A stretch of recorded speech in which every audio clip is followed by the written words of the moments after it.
Hi, I'm Dr. Ben Quist, and over the course of the years of owning fitness businesses, I've seen a lot of crazy things in the gym. And hi, I'm fitness expert Jeremiah Kruger, and in my time in the gym, I've done a lot of crazy things. One of the areas that we've seen people doing some things that maybe they shouldn't be doing over the years revolves around how they work their abs. And everyone wants a nice pair of abs, right? I mean, how else are you going to wash your clothes without a washboard? Today on the Form of Fitness channel, we're going to go over the 3 ab exercises that you probably should not be doing. And after we show you each exercise, we're going to show you safer and equally effective alternatives to train the muscles the same way, but a lot less risk of injury. And after each exercise that we show you that you should not be doing, we will show you the exercises that you should be doing.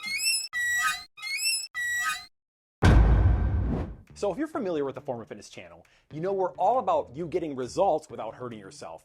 And whenever we think about selecting exercises, we use the risk to benefit matrix in our own thought process when we are doing that for you. So just to go over this one more time, this axis is risk. So there are exercises that are more risky for chances of injury and exercises that are less. And there are exercises that are more beneficial, meaning creating strength, creating muscle mass gains, and there are exercises that are less beneficial. So what you want to do is maximize your exercises that are down in this quadrant of the board. So exercises that are of high benefit but are of low risk. We do not want to be in this quadrant, which would be exercises that are of high risk but are of high benefit. And the one you really don't want to be in, of course, is high risk and low benefit. So let's get out there, let's show you these exercises, and we'll show you some great alternatives. Okay, our first exercise that we prefer not to see you doing is anything where you're working the anterior part of your core with a long lever arm into a rotational force at your spine. So we all know that when you're working core, you're kind of working through your lumbar spine, your thoracic spine. That area can do 3 different movement patterns. It can rotate, it can side bend, and it can do flexion and extension. Jeremiah's getting tired, he's putting his legs down. The most dangerous of those patterns when you're working the front part of your core would be a rotational force. And the longer the lever arm gets, meaning if you were here, your lever arm's a little shorter back to your spine versus being here, that is going to be more dangerous. So the first one on our list is rotation at your lumbar spine with a long lever arm at your legs. And we're not saying that you're automatically going to get injured with this. It's just that it's much higher on the risk scale. So it might be better for you to try the alternative that we're going to show you in just a moment.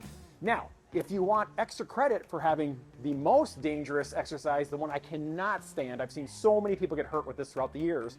Let's have you get up into your long lever arm. It's the throw down rotational force leg lift. So that's the one where everyone thinks they're so cool and they're throwing down their legs and then popping them back up. So now you're adding this very high-paced, very strong, sudden force at your lumbar spine. I've just seen so many people hurt with that throughout the years. So please don't do this. Do the alternative that we're going to show you right now. All right, here are some safer alternatives. Exercise number 1 is the Palloff press. It is the safest of the bunch.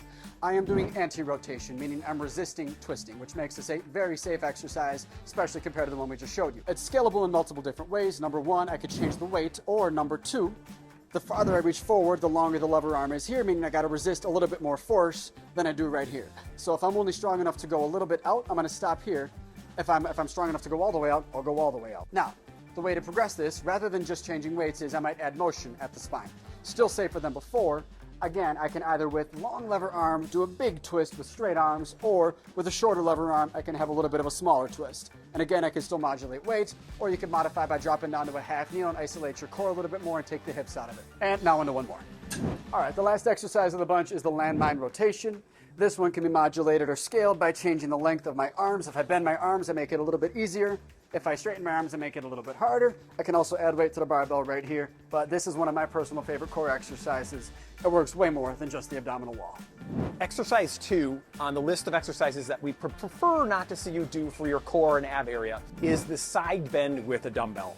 Now, we talked about that upstairs, that there are basically 3 different movement patterns the spine does. The movement patterns of rotation and side bending are the ones where you're more likely to get injured. And then as far as that goes as well, if you combine any of the patterns together, like let's say you're doing something where you're rotating your core against the weight and you're also flexing forward, you're combining the patterns together, that makes it even more dangerous. So typically I'll see someone do this particular exercise. I've seen it sometimes where people are doing it with 2 weights. Please never do this exercise this way because one weight counterbalances out the other one. So normally if someone knows what they're doing and they're doing this one, they're doing it with 1 weight and they're side bending down and then coming up to position. As we've talked about before, the muscles of the core typically are stability muscles. So a much better way to do this exercise that is safer would be a farmer's carry, one-arm farmer's carry, where you're walking for distance. So you're maintaining that spine neutral position. You're using those muscles in the way that they normally function, which is to stabilize the spine, potentially throwing a walking pattern in there. We had this exercise in our 3 best core exercises for you to be doing, but we would much prefer to see you doing something like that versus a side bend with a dumbbell. All right, so the final exercise of the bunch is one of the more crazy exercises. It's very common in a sport that shall not be named, but it is a very high-risk exercise, and this is reserved for elite people, and even then, those people can still get injured from this exercise. One of the main reasons this exercise is dangerous is the hyperextension. I'm gonna demo it, but hopefully I don't get hurt doing it, is the hyperextension of the spine. You're bending all the way backwards, putting a whole lot of force on your spine before coming back up.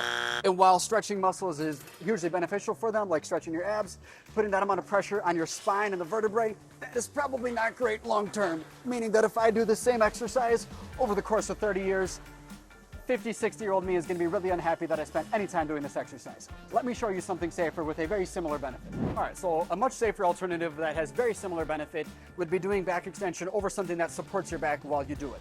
Again, the main reason you'd be picking this exercise to do is you want to stretch your abdominal wall or stretch your abdominal muscles to help them change and make them grow in a way you like them.